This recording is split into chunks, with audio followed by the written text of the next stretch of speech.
चैत्र माह 2026। चैत्र माह 4 मार्च से 2 अप्रैल 2026 तक रहेगा। पुराणों में इसका विशेष महत्व है। ऐसे में चैत्र माह में व्रत करना बहुत ही शुभ फलदायी माना गया है। चैत्र का महीना 4 मार्च से शुरू हो चुका है।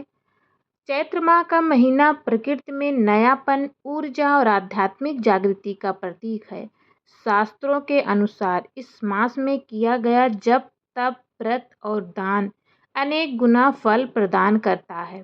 स्कंद पुराण में चैत्र माह का महत्व बताया गया है। धार्मिक मान्यताओं के अनुसार चैत्र का महीना बेहद महत्वपूर्ण माना जाता है, क्योंकि हिंदू पंचांग के अनुसार चैत्र साल का पहला महीना होता है। वहीं इस माह के शुक्ल पक्ष की प्रतिपदा तिथि से हिंदू नववर्ष का आरंभ हो जाएगा। इस माह में माँ दुर्गा की पूजा विधिवत रूप से करें। ऐसी मान्यता है कि इस माह में पूजा पाठ करने से व्यक्ति के सौभाग्य में वृद्धि हो सकती है। साथ ही पवित्र नदी में स्नान भी किया जाता है। ऐसे में चलिए जानते हैं कि इस साल यानी 2026 में चैत्र माह की शुरुआत और इस माह में किन देवी देवताओं की पूजा करनी चाहिए। साथ में यह भी जानेंगे कि इस माह में क्या करना चाहिए और क्या नहीं करना चाहिए। चैत्र माह में किसकी पूजा करें?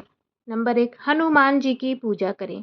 चैत्र माह में हनुमान जी की पूजा करना बहुत ही शुभ माना जाता है। इस माह में हनुमान जी का जन्म हुआ था, इसलिए इसे हनुमान जयंती के रूप में मनाया जाता है।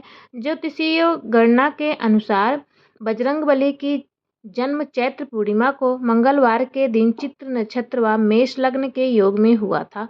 हनुमान जी के पिता सुमेरु पर्वत के वानरराज राजा केसरी थे और माता अंजनी थी। हनुमान जी को पवनपुत्र के नाम से भी जाना जाता है। 2, माँ दुर्गा की पूजा। चैत्र माह में माँ दुर्गा की पूजा का विशेष महत्व होता है। इस समय को चैत्र नवरात्रि के रूप में जाना जाता है, जो 9 दिनों तक चलता है और इस दौरान माँ दुर्गा के 9 रूपों की पूजा की जाती है। माँ दुर्गा शक्ति और ऊर्जा का प्रतीक हैं। चैत्र नवरात्रि के दौरान उनकी पूजा करने से भक्तों को शक्ति, साहस और आत्मविश्वास प्राप्त होता है। ऐसी मान्यता है कि चैत्र नवरात्रि में माँ दुर्गा की सच्चे मन से पूजा करने से सभी मनोकामनाएं पूरी होती हैं। इसके अलावा चैत्र मास में शीतला माता की पूजा का भी विधान है। नंबर 3, सूर्य देवता की पूजा। चैत्र माह में सूर्य की किरणें तेज होती हैं, जो शरीर के लिए लाभदायक होती हैं। इस माह में सूर्यदेव की पूजा से मान सम्मान में वृद्धि हो सकती है। नंबर 4, भगवान श्री राम की पूजा। इस माह में भगवान श्री राम की पूजा अर्चना की जाती है, क्योंकि इस माह राम नवमी का पर्व पड़ता है। इस दिन भगवान राम के बाल स्वरूप की पूजा खास तौर पर की जाती है। पूजा में रामायण और श्री राम से जुड़े प्रसंगों का पाठ करना चाहिए। किसी संत से राम कथा भी सुन सकते हैं। नंबर 1, चैत्र माह में क्या करें? चैत्र की शुरुआत में नीम की कोमल पत्तियों का सेवन करने की परंपरा है। मान्यता है कि ऐसा करने से रक्त शुद्धि होती है और त्वचा को लाभ मिलते हैं, लेकिन नीम का सेवन किसी वैद्य से परामर्श के बाद ही करना चाहिए। चैत्र माह में भारी, गरिष्ठ और अधिक मीठे भोजन से परहेज करना चाहिए। इस महीने में हल्का और सुपाच्य भोजन जैसे कि मूंग की दाल, दलिया खाना बेहतर होता है। इन चीज़ों के सेवन से लाभ मिलते हैं। पाचन संबंधी कई बीमारियां दूर रहती हैं।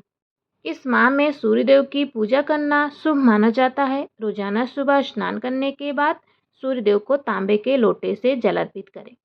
और क्या नहीं करना चाहिए? चैत्र माह, इस माह में किसी से क्रोध और विवाद न करें। चैत्र नवरात्रि के दौरान बाल काटना, दाढ़ी बनाना और नाखून काटना वर्जित है। इस माह ब्रह्मचर्य के नियम का पालन करें। इस माह तामसिक भोजन का सेवन ना करें। तो दोस्तों, ये थे चैत्र मास में बरतने वाली कुछ सावधानियाँ। तो दोस्तों, अगर आपको जानकारी थोड़ी सी पसंद आई हो तो वीडियो को लाइक करें, चैनल को सब्सक्राइब करना बिल्कुल भी ना भूलें। मिलते हैं ऐसे और सी वीडियो में, तब तक के लिए चलते। राधे राधे।